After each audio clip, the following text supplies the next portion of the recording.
Welcome to Some Dude's Kitchen. I'm just some dude. Time for more education at bad angles. So this next one I want to talk about is something that most people aren't going to think of.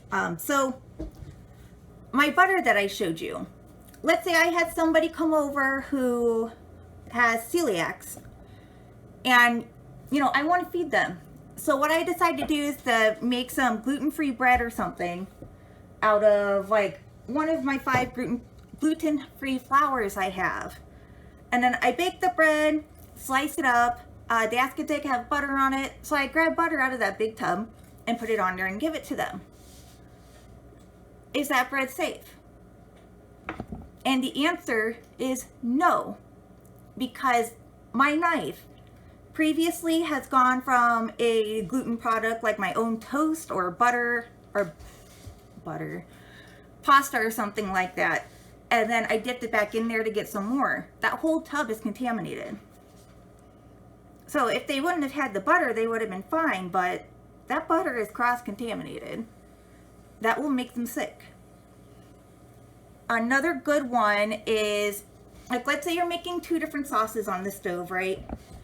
And one of your sauces is tomato, and then tomato with just like basic spices, and then your other one is tomato with like Parmesan in it or something like that.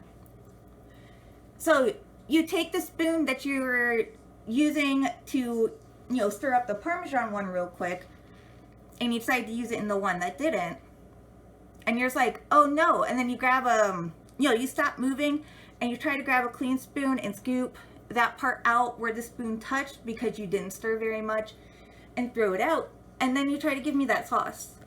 Is that sauce safe for me to eat? No. There's no way to guarantee that the cross-contamination of that, even if you don't see it on the spoon but just using the same spoon, there's a chance that it's cross-contaminated now, and that wouldn't be safe for me to eat.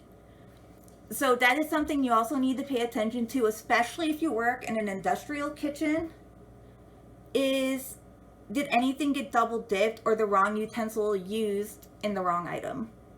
Because those also have, life-affecting consequences.